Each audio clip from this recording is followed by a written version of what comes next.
Are you ready to get casual? Grab your favorite adult beverage or combustible plant and join us for our roundtable TTRPG discussion. Oh yeah, it's time for Casual Friday. And now, here are your hosts. What's up? I'm Jim. That's Brad. That's Ryan. Those are my sweet cheeses, my rotten soldiers, my good time boys. We are the Landlocked Warlocks. This is Casual Friday. That's a what we do in the shadows reference. Hey, how we doing? It's Friday, and so we're here to talk tabletop news. And so we got a lot of subclasses today. We had an onslaught of subclasses recently, because not only did we have subclasses from the two new Forgotten Realms books, which we're going to talk about a little bit later, but we got a brand new UA drop the same day as the subclasses.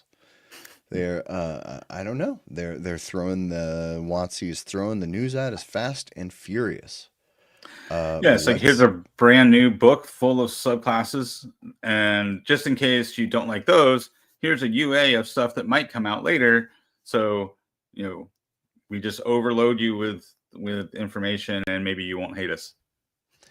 So we don't get any clue about what book this could be for. They don't really seem themed as far as I can tell, like the Clearly Dark Sun packet we got a couple months ago. That, as far as I know, they never commented on that again. Right? Like they never said a word about it. I'm surprised people haven't brought it up. I know they don't hold like press conferences where you can ask them questions, but somebody asked them, what was up with that? You guys just seeing what we would say? Anyway, okay, so let's look at the subclasses. There is an element to the UA where there are some months I feel like they're just like throwing stuff at the wall to see what sticks, and that might have been their intention with that one that looks so much like it was for Dark Sun. Yeah. So the Path of the Spiritual Guardian Barbarian.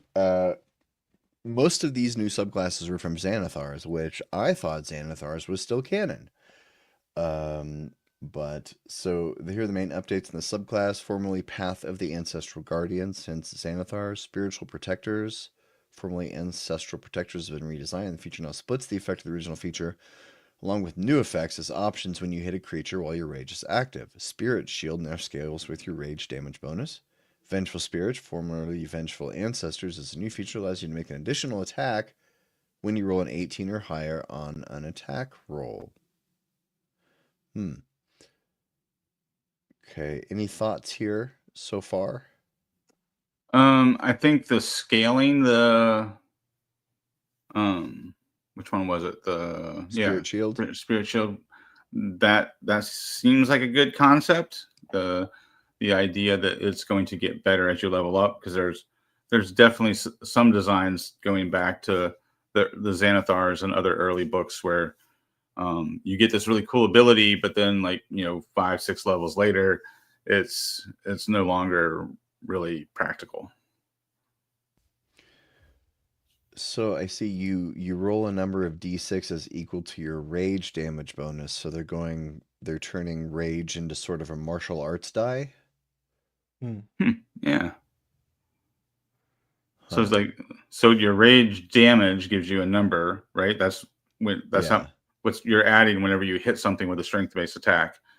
Now they're coding that to also be able to equal a bunch of dice. Not a bad idea, because it does give that focus point. What's the superiority dice kind of flavor to this particular subclass? Yeah, and really before, as a barbarian, the only thing as you level up, you just get more rages. I mean, subclasses, their rage can do different things when they reach higher levels, but this one makes increasing the number of rages you have extra impact now, because now it affects you can do additional damage. Interesting. Ryan, you got any thoughts here? One on the verbiage. I liked Ancestors better than Spirit. I think Spirit Guardians is totally a thing already. We don't need more of that. Mm. My my inclination is that Ancestors are too close to real world cultural touchstones, and they are deathly afraid of the third rail of upsetting anybody, so they're running away from that. Which Mm. I mean, I don't love, but I understand. Um, I like barbarians having things to do, as in like choices to make. And that Spirit Shield is one. Barbarians are cool, but don't necessarily have a lot of tactics involved, which is the appeal for some players for sure. But just having the ability to be like, okay, am I going to absorb this damage or wait for this other enemy to take their attack? When am I going to do it? Am I going to hold that back and use it for perhaps an attack of opportunity? I like that. I also see some more of helping our party members in this broader subclass smorgasbord that we've gotten, which does increase the tactics and the party cohesion. Me having an incentive to pay attention to what's going on the other player's turn is always a good thing, whatever system, but especially in 5th edition where combat can take quite a long time, especially at higher levels. Me having a vested interest in perhaps doing something on somebody else's turn keeps me way more engaged. So, all in all, that's a good thing. Yeah. Oh, hey chat. Happy Halloween. Have you figured out what our costumes are yet? We've all got a theme going on. It will tell you at the end of the episode if you haven't been able to figure it out yet. All right, so the next class in the UA is the Path of the Storm Herald, Barbarian, wield the Fury of the Storm. Here are the main updates in the subclass since its appearance in Xanathar's Storm Aura now scales with your rage damage bonus. In addition, Tundra has been redesigned to reduce a creature's damage instead of applying temporary HP. Raging Storm has each environment redesigned. Desert now makes a creature that failed the saving throw start burning. Sea can now chain the lightning bolt to another creature. Tundra now deals cold damage and halves a creature's speed. Okay, I'm not familiar with this subclass. I've never had anyone play this at my table or seen anyone at a table play this. Choose it. When you activate your rage, choose Desert, Sea, or Tundra. Extend an aura. Oh, no, wait, I have seen this one. Yeah. I've seen this. Okay. With all of Thoughts, these guys? with all of these elemental based subclasses, I'm always confused. Like if I were designing this, it would either be here's a Swiss Army knife of like all of the elements, or here's the tundra barbarian, here's the sea barbarian, here's the desert barbarian. And we get that with the Frosty Ranger that we're going to talk about eventually. Like they do that some of the time, but like a lot of the time it's just like here's a smattering. And I would just personally, design wise, I would just prefer a more focused thing. And I guess you can focus it in, like you can be a Path of the Storm and just only roll desert because that fits your character and your concept. But I don't know. It seems like if you're going to give me the kitchen sink, fill it up to the top, or my preference is give me the Path of the Sandstorm Barbarian and make it all desert. And I can't do cold damage when I feel like it. Like I'll take that. That's just me. But yeah, also I haven't seen many Path of the Storm Heralds roll up to Adventures League or whatever table. Twinston says his wifey played one for 5 to 20, and that's a long time. Ooh. Yeah. The thing I remember seeing the most, like right after, because the Storm Herald was in Xanathar's, right? If I'm remembering that right. Yes. So what I remember seeing most was like the Thor based character where you were multi-classing what's the cleric subclass that was Storm themed? Tempest cleric, multi-classing Tempest cleric with this Storm barbarian. I remember seeing those builds when I was running Adventure League, like back in the day. fun story about playing D&D with my wife. I made that basically. I made Thor. I made a Tempest cleric and was all like call lightning. And then my wife, who was playing a druid, I forget her subclass, but rolled up and was like, "Call lightning's a pretty good spell, huh?" And I was like, "Yeah, sure is. Let me just check my spell list here for a happy marriage." Okay, new concept. So I did not fully play Thor. All right, so moving on to the bubbity bub, the Cavalier. Like, was it Eric on the cartoon? Eric was the Cavalier. Yep. Yeah. Which, fun bit of history in first edition, the Cavalier actually was one of the 3 classes that appeared in the original Unearthed Arcana book, which was Unearthed Arcana was basically like a player's handbook 2 with a little bit of Dungeon Master 2 thrown in there. So Unearthed Arcana was one of the first like expansions to the rules after the core books came out for first edition, and it had the Cavalier. I want to say it had the Barbarian and the Thief Acrobat, and that's why the Acrobat and the Cavalier were in the TV show. Diana. Yeah, can we pop it over to Jim's Corner for just a second? You know, I rewatched basically almost all of the cartoons a couple years ago when they launched that D&D Fast channel, and you know what? Eric really, really bullies Bobby. Eric's like 17, 18, Bobby's 11, 12, and Eric is just straight up bullies him every single episode. I used to think it was teasing when I was a kid, but no, now it's bullying. He's ruthless to that young man, and it's not okay. Yeah, well, I mean, it was the 80s. Like, bullying was ridiculously common. Like, I still go to therapy because of the bullying that I received and the bullying I did as a kid. Yeah. Anyway, don't be an Eric. Okay, so the Cavalier, defend your allies on foot or from a mount. Here are the updates since Xanathar's. Unwavering Mark no longer has limited uses. Ferocious Charger has been redesigned to give a burst of speed during the first round of each combat. So you get a bonus proficiency, born to the saddle of advantage, and saving throws made to avoid falling off. You can land on your feet like a cat. You only use 5 feet to mount. Okay. Mark.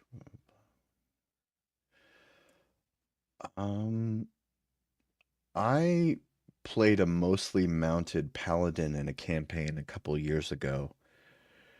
It was very OP. The Dungeon Master didn't like it. He told me so after a few sessions. He was like, "You make it very hard to do combat." Yeah, mounted combat is OP in D&D, but most people don't want to fuss with it, I think. Oh, do you guys have thoughts on the Cavalier? Yeah, I mean, just first glance at this, it does look like that they're trying to improve it. I feel like when it comes to the fighter subclasses, Purple Dragon Knight and the Cavalier were kind of the bottom of the barrel. So it looks like they're trying to upgrade it from where it was. Mounts feel like a boondoggle, or like maybe more like vestigial, because they're very cool. Like, they are out of balance. You can do some really cool stuff, and then you go into the dungeon and you're like, so where's your horse now? Like, it creates all of these issues, and like no one's rolling around with like hirelings anymore to like tend the wagon. So I think the counterbalance to all the benefits is the logistics of like, all right, how many pounds of oats are you carrying, right? But no one plays that way. So it is kind of a holdover from a different game in a lot of ways. Yeah. This 15th level feature is, I know you rarely get to 15th level, but this is pretty crazy, where first round you don't provoke opportunity attacks, because also when you play mounted combat, you just have your mount disengage every round, and then you get 50 feet of free movement wherever you want. So an additional 10 feet and they're going to dash that round, then that means they get 120 feet of movement, basically. Yeah, that's monk level stuff. Quit stepping on the monk. Speaking of, the Drunken Master has been renamed to the Warrior of Intoxication. Was Drunken Master a problem? Was that a problem? Well, the new code for monk is they're all warrior of. So And they couldn't say like Warrior of IPA. Yeah, The bottle. Warrior of drunkenness. I do like that this broadens it up. Like, maybe I want to like make an assassin, and like my guy's not drunk; he's just high on hashish. There you go. I suppose they're opening it up to new substances. Open your mind, Jim. Try more substances. I guess so. Are you experienced? Yeah, Well, I mean, you could also do some sort of like psychedelic using Viking character with this warrior of intoxication. Exactly, and you could also show up as a guy with parachute pants covered in safety pins and glow sticks.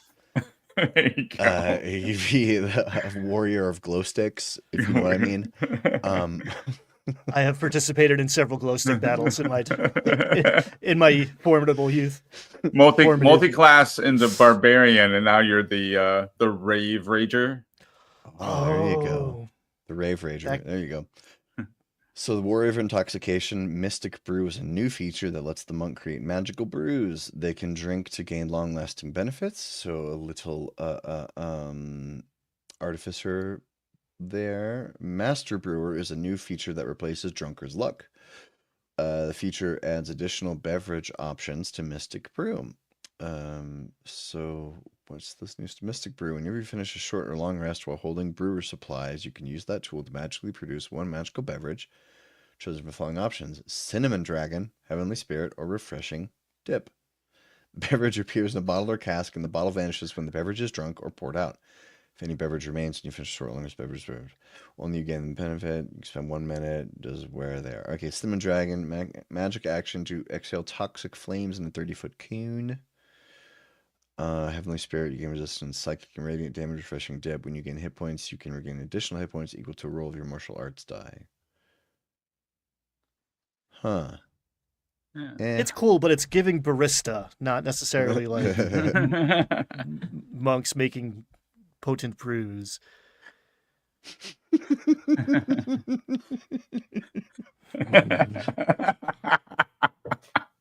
Gentlemen, if I can have your attention. Oh, Cinnamon Dragon. If I can have your attention, please focus on the main stage. Legit. So my friendly local neighborhood game shop has a coffee shop inside of it now. And I'm pretty sure there's a Cinnamon Dragon on the menu. And if not, there will be next week after this. All right. So after the Cinnamon Dragon, we have the Oathbreaker, which I'm not so sure how I feel about you being able to choose the Oathbreaker at level 3. I don't know. I got to think about it. Because I mean, I guess I get the idea of building an evil paladin, somebody who broke their oath long ago, but I don't know. Did you earn it? Yeah. I feel like you want to take whatever your cool backstory idea is and like bring it to the table. Like talk about it with the DM and actually put it in the story. Don't put all the cool stuff in before you even like start your first session. So I mean, I guess if you're starting at level 1 though, which I guess I feel like I'm one of the only people that consistently starts at level 1. I suppose you could do a story arc, from level 1 to 3, during what levels 1 and 2 where you break your oath. Yeah, that's long been a problem, right? The level 3 subclass. What do you do if your subclass is baked into your character? That's long been a thing where like a guy at my table play something, and I don't remember exactly what it was now, but it was important to the character, and I just said, just don't use it mechanically until level 3. You know, it could be role play the shit out of it, included in your character or whatever, but you just can't use it mechanically to get advantages until you were at the appropriate level. I gotta think about that. I can't remember what that was. Anyway, so the Oathbreaker gets Conjure Undead. Now lets you briefly summon undead to aid you. Dreadful Aspect now loops through the Divine Smite spell. Huh. Oathbreaker spells has new spells. Aura of Hate now adds its effect to your Aura Protection. The Aura now benefits only fiends and undead that are your allies. Dreadlord now imbues your Aura of Protection and can be recharged by expending a level 5 spell slot. So Conjure Undead. That's basically the same Dreadful Aspect. Immediately after you cast Divine Smite, you can expend when used to your channel ability to channel a burst of magical meneth. Each creature of your choice in a 30-foot emanation originating from you must succeed Wisdom saving throw, frightened for 1 minute. Huh. Okay. Look at me, I'm a cleric.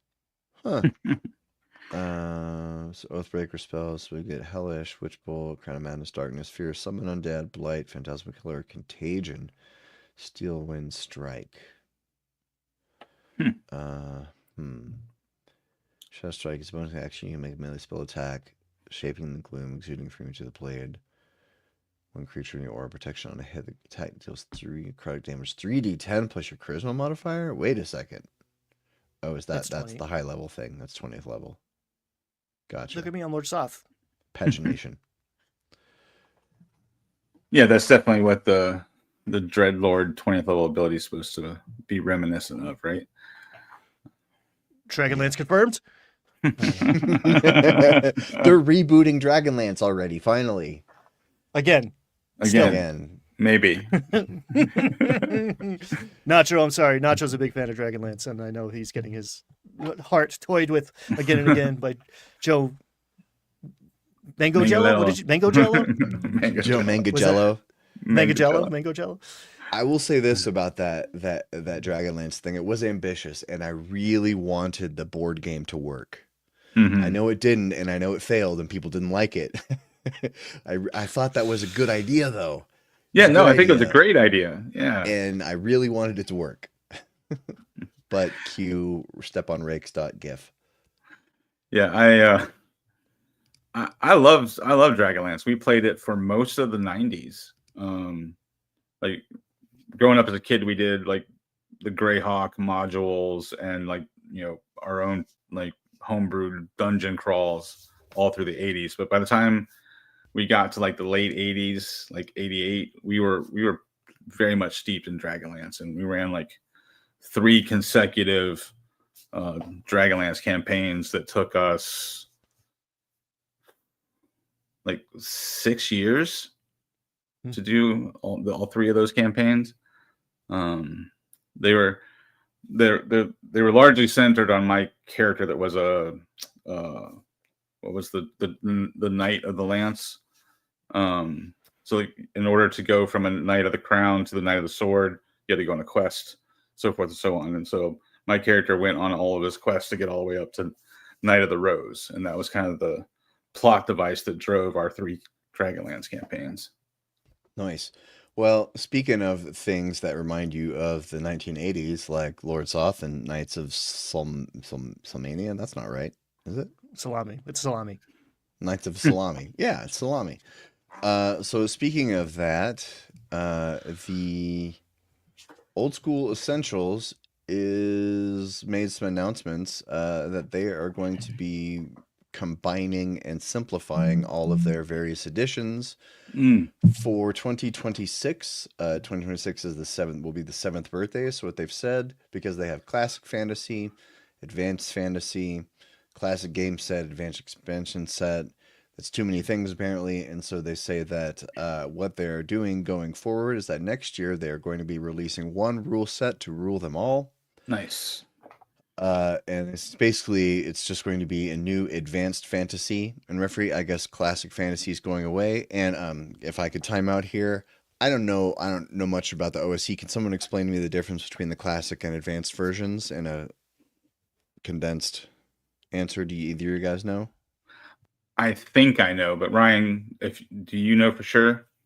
It's confusing as hell, and like you were there for it, but it's in my understanding it's more BX versus more second edition, but they're both like Old School Essentials has done a great job of making them approachable and reasonable, and they end up more. They were pretty similar, and they end up looking a little more similar. So it has been a stumbling point for a lot of people of like which one of these sets of books do I get? And the answer is like, well, you can use them all together, and that is actually not a great answer for someone who's trying not to buy all of the books. So yes, that my understanding is it's BX as close as possible, cleaned up and modernized, and it's AD&D Right. cleaned up and Yes. modernized. Yeah. So one is BX and one is AD&D. There's actually Ben Milton and at least two other people, I can't remember who, have done videos about how to get started in OSE, because there's like these 3 different variations on the OSE rules. So if you can make a 15-minute video describing the difference between your games, you probably need to do a refresh like this. This just always reminds me of that XKCD comic where the first panel is the guy saying, there are 14 competing Java standards, and that's why we're releasing Super Java. And then in the next panel, it says, there are 15 competing Java standards. We're releasing Super Java to unite them all. But so the main thing, they say it will be 100% compatible. And it's going to have a lot of stuff like class tweaks, optional rules, including training, XP for magic items, hovering at death's door, higher hit die types, a la AD&D. And it says like appendices for those with tables. So it's going to be the advanced fantasy, so less the BX version. But it's going to have some additional tables for that. Compatible with older books, and I did bury the lead a bit, is that I think probably one of the main reasons why they started doing this was to rid themselves, was to change, because they wanted to change dexterity to agility, and because they wanted to change beholder to Tyrant. floating eye meatball eye stock guy, which is their wholly original name. OGL free. Yeah, OGL free. GMO free, OGL free, MSG free. Yeah, no MSG. So yeah, they are releasing. There's no timeline. It is sometime next year when this is happening. So I don't know. I'm not really an old school kind of guy. This doesn't really have any effect on me. Is this something? Are classic players going to be mad? You might find some BX folks who are like hard pressed that species and class need to essentially be the same thing. Like the fact that elf needs to be a class and halfling needs to be a class, instead of how we've done it ever since AD&D, where you pick a class, pick a race, right? But yeah, some people are very, very like staunch that elf and dwarf and halfling need to be classes, not a separate species where you mix and match. And I would bet that this is going to do both. He does both, or they do both, I should say. It's a full company. It's hard to give one dude credit for 50 people's worth of labor. But they do both in Dolmenwood, which is the built on the backbone of Old School Essentials. So it's the internet.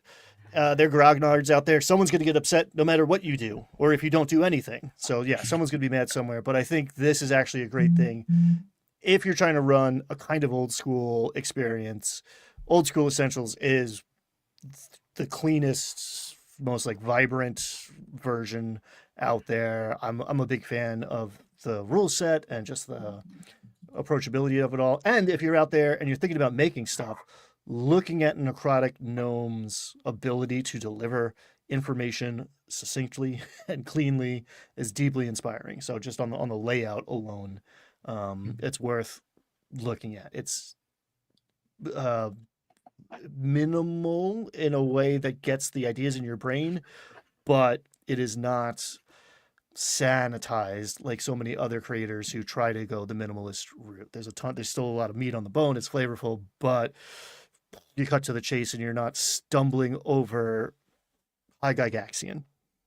Yeah. I think I've always said that OSE is like the S tier OSR product, right? It's like it's very well made, like Ryan just said, both design and layout and quality. It is the most expensive one also, but yeah, but it's I've always said it was S tier, like it's your go-to old school product if you really want to fork out a little bit of extra money for really good quality. Then Shadow Dark came along, and it's kind of given it a run for its money. I would say for the price point, Shadow Dark is probably the best OSR product, but some people would argue that it's not really OSR; it's a streamlined 5e. But people. All right. So, any other thoughts here on 2026 Old School Essentials plan? I think it's a good plan. I mean, you don't need a product line where content creators have to make videos explaining your product line so that it doesn't confuse people. Yeah, that is better. So moving on to the next thing that we are going to talk about, Critical Role Campaign 4 is in full swing. And if you didn't know, Ryan and I have been doing a little extra show on Tuesdays, Wednesdays, maybe Monday. You never know when the feck we're coming at you. You're never going to know. But we've been doing a little Critical Role recap and having a bit of fun. And Brad could not care less, so he does not come. I don't even know if I got the invite, but no, I love it. Like we're stealing Rich Eisen's shtick, casual Friday on a Tuesday.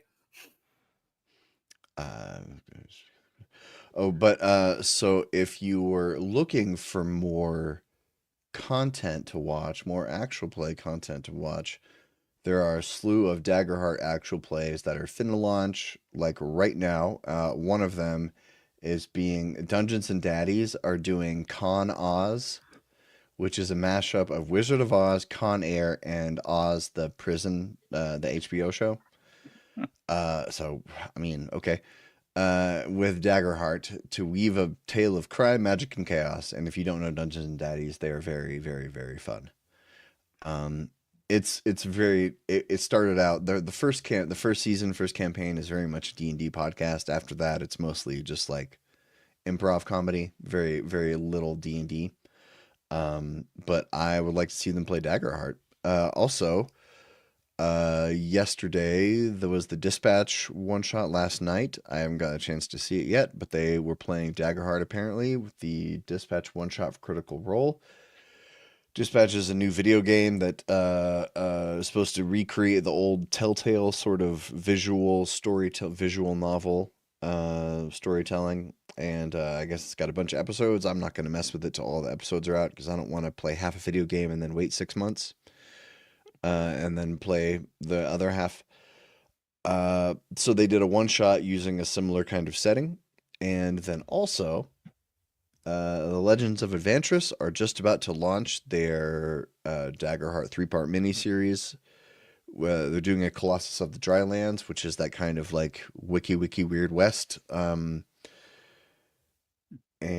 I'm really interested in that one. I really like the Legends of Advantris guys because to become the number 2 actual play out there, and for none of them to be camera pretty, everyone on Critical Role, they're all voice actors, but every single one of them is camera pretty.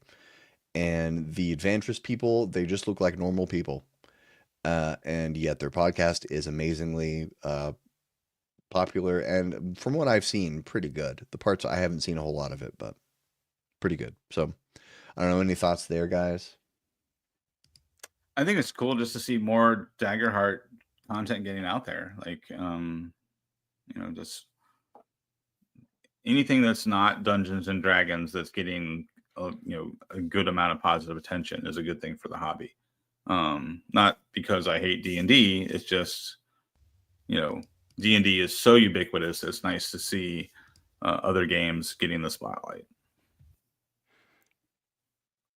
I'm trying to parse out, and it's hard because there's no like way to measure counterfactuals, but I think Critical Role not doing Daggerheart for campaign 4 actually opened the gates for other folks to do it and not be directly competing with Critical Role.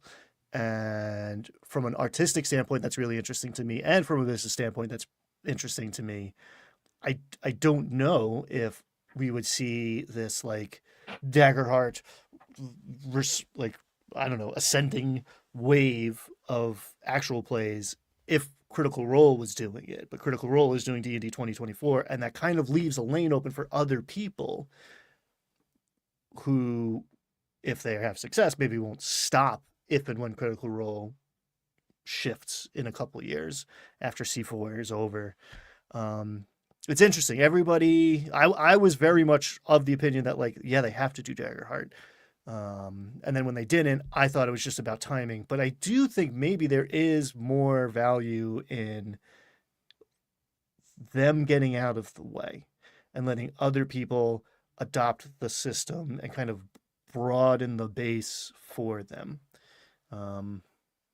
It's interesting. It's interesting. I don't know if that is the strategy or just a side effect or what, but it is curious to me. We haven't really seen something like this before, I think, where like such a powerful force in the industry that is mainly the actual play has a system behind it.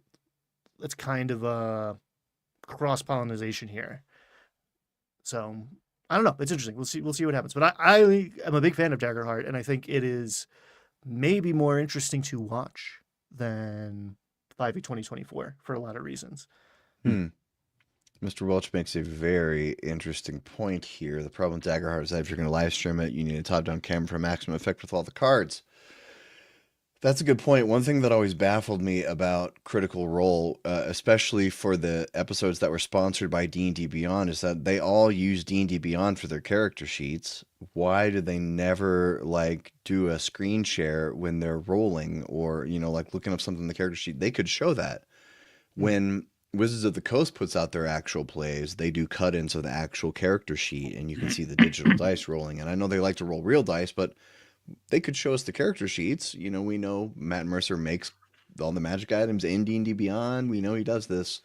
So, yeah, I mean, the point there is a tactile advantage with being able to show the cards if you had a top-down camera that doesn't really, I don't know if it really benefits you in D&D, because if you're using paper character sheets, you got to zoom in pretty close. Those cards are big, Even just throwing them up on the screen, because they all have art to them. They're all like they are much more visually appealing. It's interesting that we didn't see that.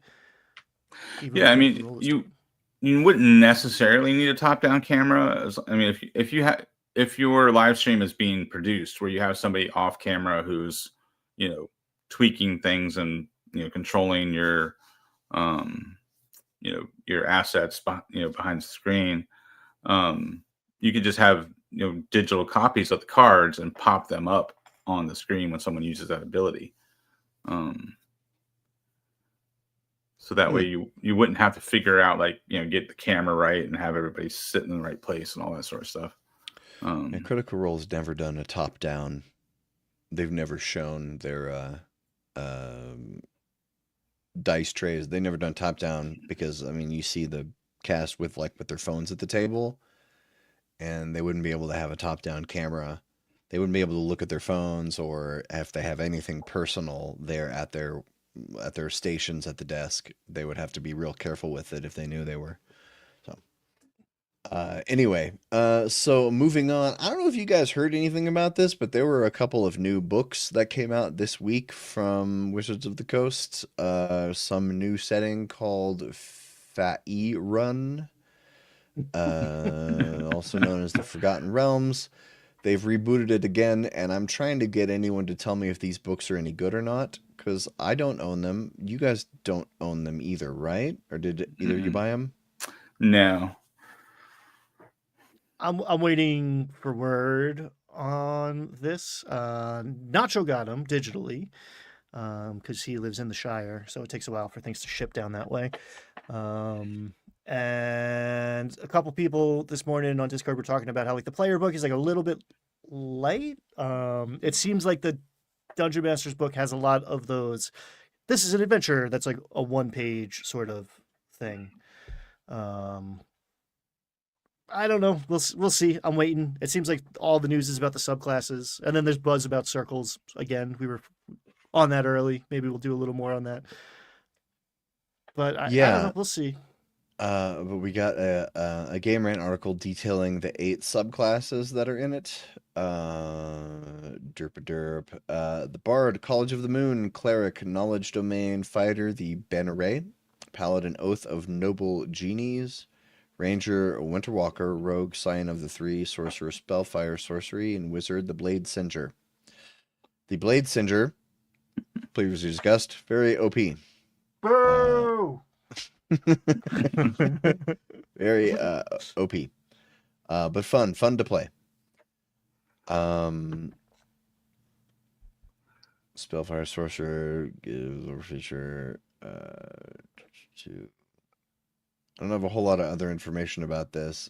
I was hoping one of you guys had bought the book. I don't really want to buy it. I don't care. Yeah. It feels fast. It feels like everyone who bought the Sword Coast Adventures guide regretted it. So I think there's that sort of like precedent hanging over this one. Right. The fact that it's 2 books, like I don't need subclasses. I'm running the game. If this was a book of Greyhawk, like maybe I'd buy it for a ton of the lore. I'm not that hungry for Forgotten Realms lore. I've spent more time than I want to admit on that stupid wiki. Like I'm oversaturated on it, I think. So yeah, we'll see. I feel the same way with the Sword Coast and Faerun. And it's just yeah, I mean, we've been steeped in it for over 10 years now, and like we've all watched Jordan the PH is Silent, right? When we need to know something about Forgotten Realms. I don't know. I'm with you. I'm not excited about Forgotten Realms content. These subclasses, we've seen most of them before. Like these are just like polished up updates. Yeah, the Genie Paladin, I think, is the only like truly new one, and it's really just a Paladin version of the Genie Warlock that we had in 5e, right? That's, if I remember correctly, when we looked over the UA. Yeah, and it's just I don't remember that one in the UA. I don't remember this one. That's your Purple Dragon Knight, but they cleaned it up. Yeah. Then they gave it a more generic name, so yeah, people wouldn't be like, "Oh, you're only allowed to use that in, Forgotten Realms." I remember this guy. I remember thinking, why does he exist? Yes. I would rather, and again, this is like pie in the sky thinking, and it's probably like economically not viable, but like I would rather you give me an adventure with subclasses and like have sort of a bespoke, like here is your Neverwinter campaign with your Neverwinter classes. Here's your Icewind Dale campaign with your Icewind Dale classes. Like, yeah, you want to bring something else to the table? Sure. And that would make it a little bit easier to understand why I'm getting some subclasses per, like, I'm not getting all of the classes. Like, why isn't every class getting a subclass in a release? You want to give me 6 or 8 that are thematic to a thing, cool. Like, you want to give me a curated experience, but it just feels like, I don't know. They're giving us the most popular things that they think are going to have the broadest appeal, probably based on the fact that they've already done most of these. So they know that. Yeah. Well, I like that idea, Ryan, of like having subclasses in your adventure book, especially since mechanically the game is kind of designed for 4 players, right? Like that's that's kind of the sweet spot that they aim for with design. Is they're expecting you to have 4 players at your table. If every adventure book came with 4 subclasses, right? That would give incentive. I mean, maybe you don't want to incentivize players to buy the adventure book, so they're not like cheating. But you could also do like a purchase on D&D Beyond where you just get those 4 subclasses that come with that adventure, right? Not anymore. Oh yeah, the a la carte thing. They did away with a la carte. Worst decision they ever made. Yeah, I guess, but I mean, they could like, it wouldn't be a la carte if it was like for D&D Beyond, it was 2 different books, right? So you have like a $10 book of the subclasses and then a $30 book for the adventure, $20 book for the adventure. Or you just buy the one hardback and the hardback has it all together. Yeah, the subclass book could come with also like, here's some background suggestions that would work well for this campaign, without spoilers. And maybe like a pitch on the world, like here's what the average person knows about the world, like an information packet, like the way that the what was one of the Eberron books was like that. It was like the Player's Guide to Eberron, or the Adventurer's Guide to Eberron, and it was geared toward players with like, here's the lore that you should know about this world before engaging in a campaign with it. Yeah, and like one of the first I think it was like the second adventure, right? The Princes of the Apocalypse adventure. That came out with a player's guide that had like the Goliath species and the Genasi species and a bunch of, I think, backgrounds or something, and spells. There were a few spells that were in there that kind of broadened out the elemental aspect of things in order to give you player content for that specific adventure. And I thought that was a good model. Back then, and the player guide was free, which was really cool because 5e was just taken off. I like that concept. Yeah, and it's interesting because it's not super well received, I think, because it didn't mesh well with the rest of the system because it kind of came out before it and was made by other people.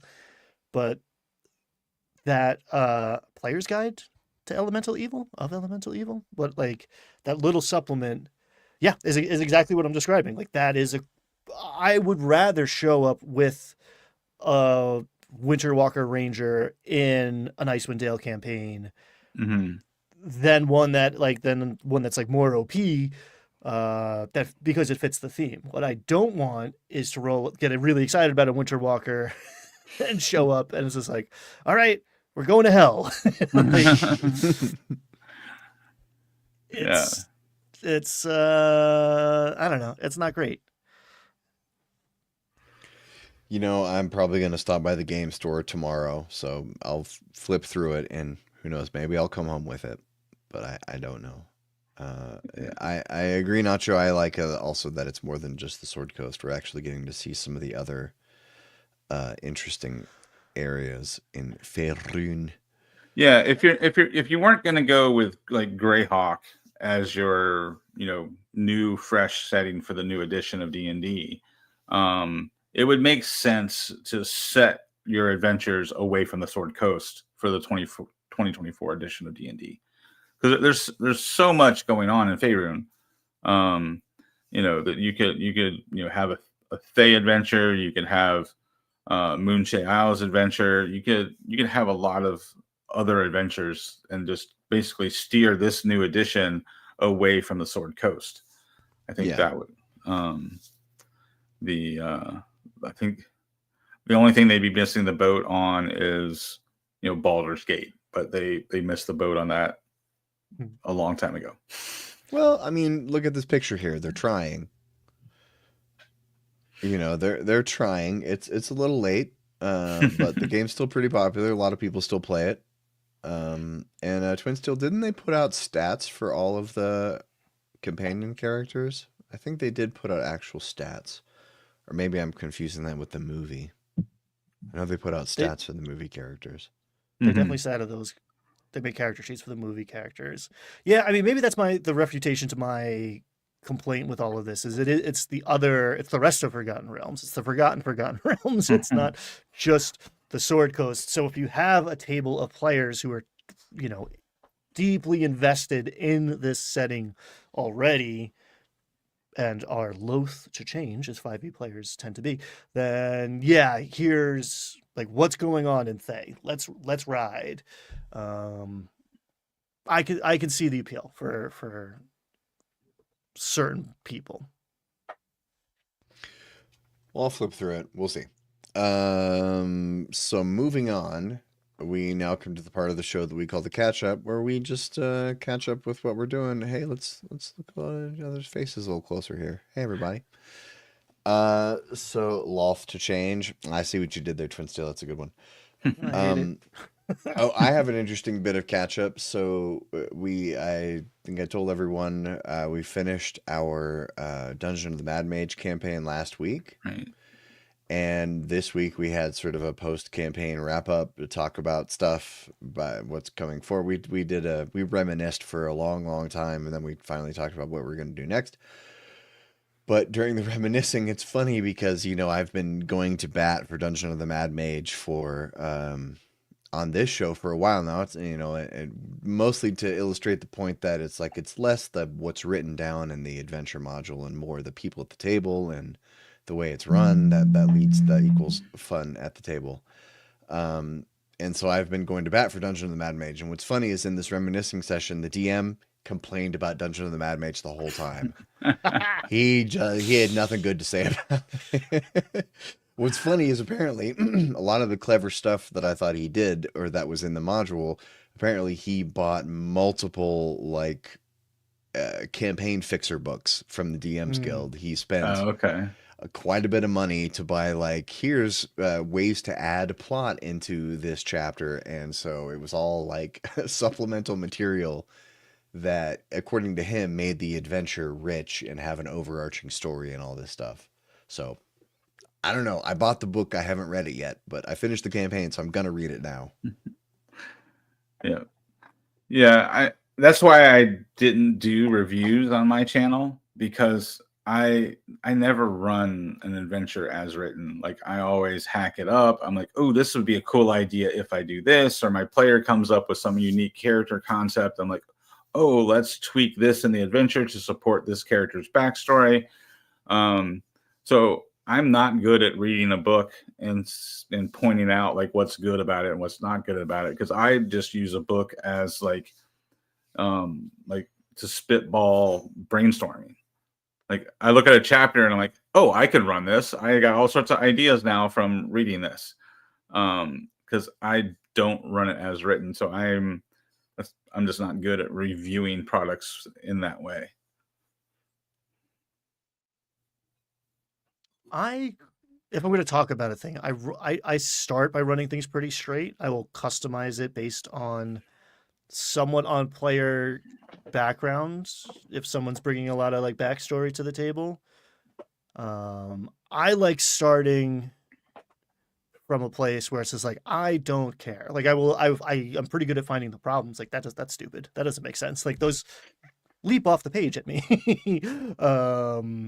But I like not having a feeling of ownership over the thing that I am running, so I can totally throw it out. You want to burn this castle down? Okay, cool. I got 3 more on the bookshelf. Let's go. We will customize it as you interact with it.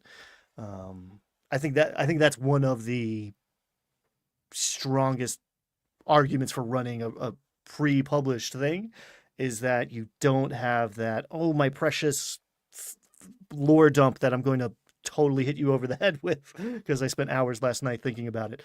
The cool stuff is cool, and you inject a little more of your own cool stuff into it, but it doesn't feel as tied to your ego in a lot of ways. But there's pitfalls. there are things where you're like, oh, yeah, I guess that doesn't make any sense, and now I have to make up something to make it make sense, or just don't cut to black and hope they never ask about it again, or something. Yeah, everyone's looking for different stuff, so it's impossible to have one adventure to rule them all and make everybody happy. So Brad, Brian, you got to catch up. Yeah, so I actually have been playing Vampire the Masquerade for the first time ever, which is crazy. The fact that like Vampire was one of the most popular games outside of D&D all through the 90s. And I never played it, I never ran it, but I am now finally playing in a short campaign. The first story arc is scheduled to run for 4 sessions. We might run two more 4-session arcs because everybody seems to be really enjoying it. I really enjoy the character creation of Vampire because like the way you do character creation, it helps you build a backstory for your character. I do think it's unnecessarily crunchy. There's 9 attribute scores where D&D only has 6, and 27 skills. So there's a lot there that I think you could trim the fat and make a more streamlined system. But outside of that, like I think it's really cool. One of the things, Jim, if you want to steal this for your D&D game video, Vampire the Masquerade has at least the 5th edition version. That's the one we're playing. Your character starts with an ambition and a desire, and it's basically like your long-term goal and your short-term goal. And so like whatever your desire can change each session if you want it to, but your desire is what I hope to accomplish next session. And your ambition is like this overarching goal that you have, to try to resolve by the end of the campaign. So with each game session, you're trying to do something that moves your ambition forward, and you're trying to accomplish whatever your most recent desire is. And it's a cool, like simple, like guidelines to help players focus their role play. And that seems to help the story move forward. You know what I really like about Vampire is the one advantage it has over D&D is there is no central motivation for all D&D characters. There's treasure and adventure, but there's no central motivation. But Vampire has that central motivation of hunger built into every single PC. So there's always a conflict there, and the idea of the masquerade itself is this sort of universal rule for every pretty much every campaign, every game. It has every vampire has to abide by the masquerade between the muggles and the vampires. So that brings its own interesting layer. So I always find that fascinating that D&D doesn't have anything like that. There's no unifying story thread that puts everything on the same page. Yeah. Have you played other editions of Vampire, Jim? I have not. Okay. So I don't know if this is unique to 5th edition because I haven't played the previous editions of Vampire, but the hunger thing factors into every dice roll, right? So with every dice roll, you build a pool. You roll your hunger die. Yeah. And one of your dice in your pool has to be a hunger dice, and what you roll on that can move up your hunger to where then you're like bloodlust once you max out your hunger, which is cool. It's it's a good game. I'm actually pretty impressed with it. We're having a fight between the vampire houses in chat. I love it. I love it. What am I up to? I kind of had to clear the decks. We talked about the food fight, the kerfuffle that was going on last week, and it got my wheels turning about the bad actors in this space and what's wrong with them and how easy it is to dunk on them. And I tried to rein in my I don't know, the shadow version of Ryan that just wants to be a smug jerk on the internet. And I tried to make like a positive video about like what to do about gatekeepers in this hobby. And I think occasionally it's worth acknowledging that they are out there. Because sometimes like older white dude doesn't get the same sort of resistance as other folks out there. So being like, hey, these guys are out there and they do not represent the majority of the people who are interested in this or who make up this community. And also they're silly. Don't listen to them. But I had to get that off my chest. So I think it's an okay video. I also really did a deep dive into Twin Peaks to find a lot of clips because I wanted to have fun and make an art sort of art is a strong word. It's more craft. It's like decoupage. Ryan, I saw your video, and for the content and presentation, I would give you a 10 out of 10, but for incitement to anger, only like a 2 out of 10. I didn't finish that video feeling angry at all, so I was kind of disappointed. That's why it's not going to perform very well. And like I knew that. Like there's another version of that video that does amazing, but I didn't want to make it. I don't know. I didn't want to do it. Short term versus long term. Yeah. It's not even fear. I made sure it's like I was ready for the heat. I was like, maybe I even want the heat. But like, I don't know. Just like, yes, you stare into the abyss and the abyss stares back, right? Yeah. The abyss also has internet access and a YouTube account. Yeah. I feel like we do a good job of like not getting ourselves into brawls with other channels. It'd be pretty easy to just go at another channel that you have strong disagreements with.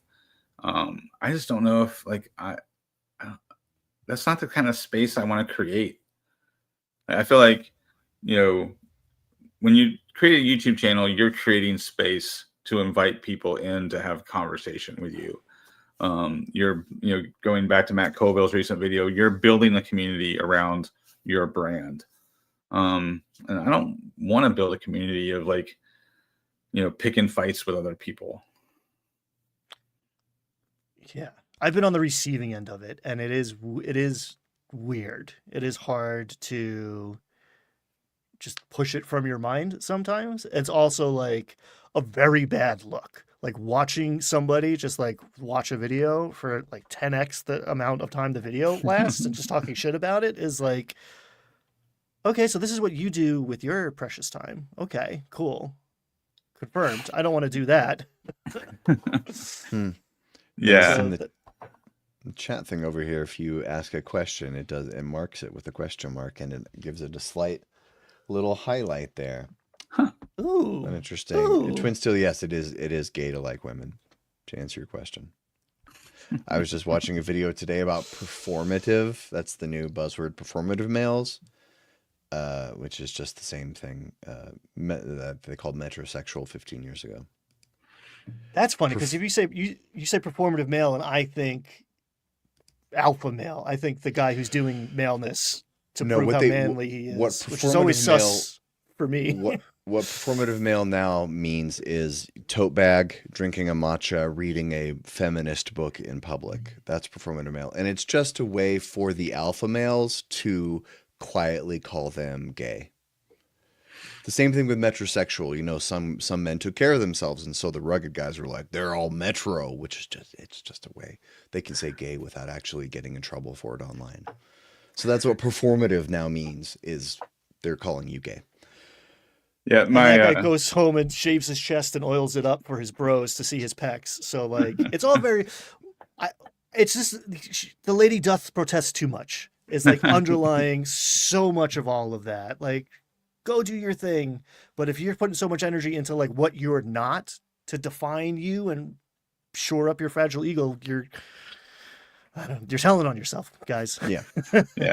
My girlfriend was recently a judge in a very tongue-in-cheek contest. It was a performative male contest. So it was a local bar. They did this contest where you came dressed as your best version of a performative male, and then they had a panel of these 3 women who judged you. It was pretty hilarious. I do have a messenger bag. I feel like I could do pretty well. I have a messenger bag. I like coffee. I'm not really a matcha guy, but this is green tea. Close enough. Great. It's all right. Yeah, it's not great. Just throw a copy of like the Ethical Slut in your bag and pop that out and read it in public. Is yerba mate a kind of matcha? Because I do like a yerba. Not like I don't go out and get it all the time. I make my We're- coffee and tea at home. I don't waste money at Starbucks. Anyway, this is the Halloween show. We've gone off the rails. I don't know how we got into that. I think it was my fault. I'm pretty sure it was my fault. I think I started that. Anyway, so we should move on and talk about stuff. Unless you weren't, were you done catching up, Ryan? Oh, I'm caught up. Watch my video. Okay. It's a video. You might think it's going to make you angry, but he makes some good points. And at the end, you'll be like, I guess I'm not actually angry. He made some good points. Okay, so moving on. I think for the roundtable discussion, we're going to... I don't know what else I can say about Circle Magic. Circle Magic, hashtag Circle Magic. That should get us some clicks. Do we want to talk about Morktober? Or if you guys have a lot to say about Circle Magic, we can... hello, Red Hulk. If you have a lot to say about it, we could do that. What do you want to do? I feel like we said a lot about Circle Magic a couple shows ago, which is kind of a bummer that we were kind of too early on that. Now that it's the popular thing to talk about this week. It's fine. We'll just like clip it and insert it here. We are running out of time. I will say it is later than it seems, players. We do have a hard out today. Yeah. So should we just skip the roundtable discussion? Oh wait, okay. Here, okay. Let's do this. I know what we're gonna do. Enough fiffing and faffing. I'm gonna make an executive decision. We're gonna do a one-room dungeon based on the word of the day, which is pumpkins. We're gonna come up with a pumpkin encounter right now for Morktober, for the final day of Morktober. Okay. I got one. Oh crap! Yeah. Let's go. All right. So it's a puzzle encounter and there's jack-o'-lanterns all around the room. And in order to open the secret passage, you have to use the 8 schools of magic. So you have 8 jack-o'-lanterns. You have to use the 8 schools of magic and cast the schools of magic into each of the jack-o'-lanterns in order to ignite the jack-o'-lantern and open the secret passage. And then you would just need to come up with a series of clues to help players figure out that that's the goal of the puzzle. And then the what if the transmutation jack-o'-lantern turns into a monster?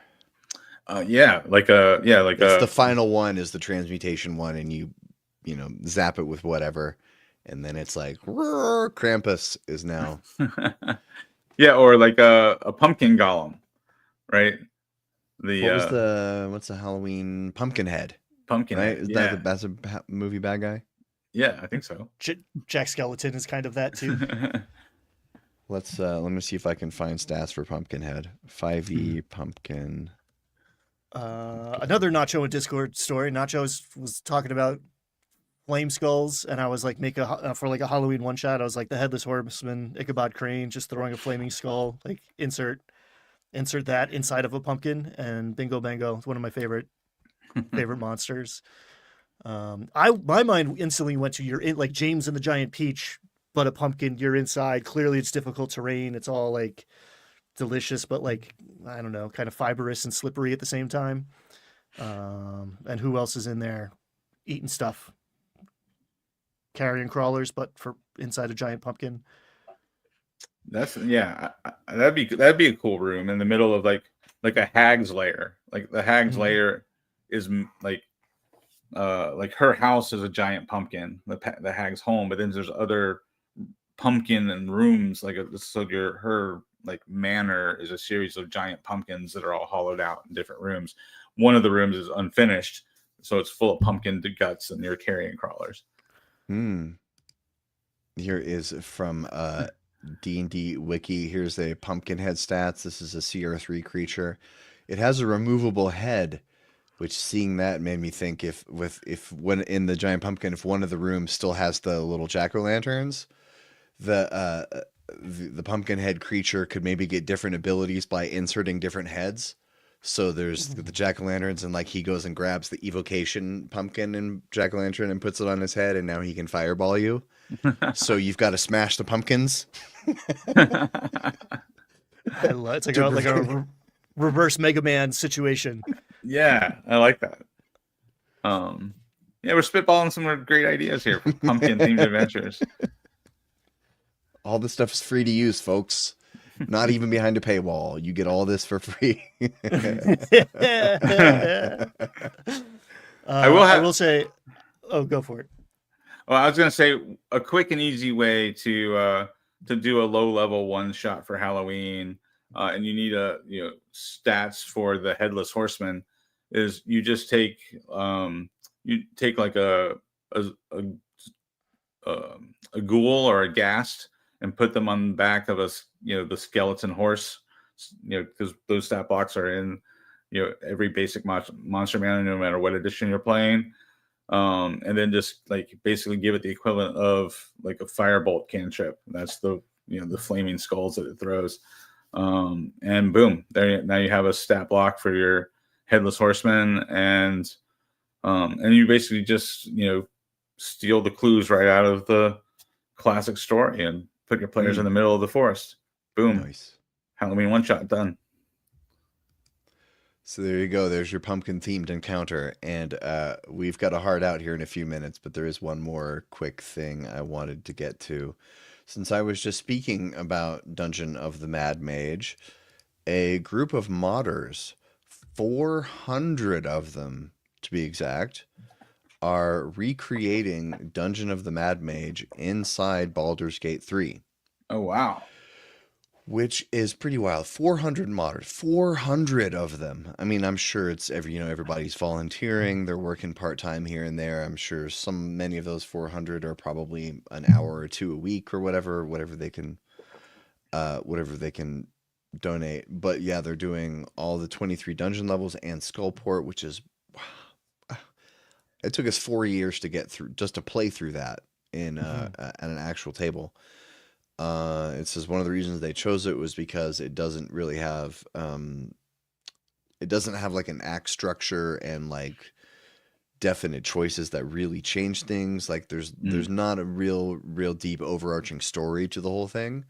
So they can kind of recreate it all and plop in the NPCs and just sort of let it go wherever it needs to go. It's a classic mega dungeon, right? So it's like you don't need a lot of plot. Oops, I don't want that. This is, they've mocked up the yawning portal already, which, I mean, if good luck and Godspeed if you can get this done ever. Even with 400 people, this is a big project. Yeah, it is. I wonder if this would like set like Guinness record for the largest mod project. Like, has there ever been a video game where you've got 400, like basically third-party creators modding an entire, part of the game? I just felt a great disturbance in the force. Thousands of Minecraft people screaming in rage. 6-7. I don't know. 6-7. I don't know, but this reminds me of Black Mesa a bit. Black Mesa was that very famous Half-Life 2 mod that involved lots and lots of people, and basically they spent 15 years they spent so long making it that it was pretty famous for the first 5 years or so they were working on it. Everybody was like, we're pulling for you. Still, and eventually people just stopped caring about it, and they put it out eventually. Brad, is your phone on the table? Oh, my bad. They put it out, but it was like 15 years later, and nobody cared about it. It's like all those people had grown up and stopped playing video games.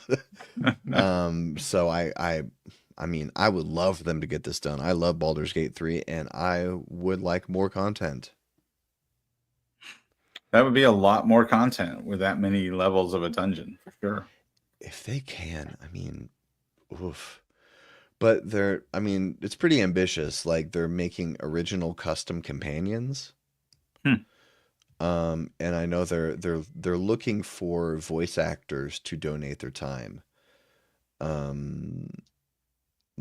Expanded level range of 1 to 20, which is very interesting because there was a good reason I don't remember what it was, but the Baldur's Gate 3 developers they decided to cap the game at level 12 because of one specific 7th level spell. I can't remember. I think maybe it was reverse gravity. They were like starting to figure out, and they were like, we would have had to redo the whole game from the beginning to make reverse gravity work or something. And they were like, we're just got to cap it because these level higher level spells are just too, like, they're just way too game breaking. I mean, that makes sense. That's been my experience with pen and paper D&D. Yeah, you know, my group, my Wednesday group, we're at a little bit of an impasse now because I want to play lower level D&D. I want to do low level. I want to do like a 1 to 8 campaign, and they want to do like a 7 to 15. They want to do higher level, and I'm like, I need a break. We've been playing tier 4 for the last year, and I'm tired of combats where it takes an hour to come back around to my turn. Yeah, just play Shadow Dark. Yeah.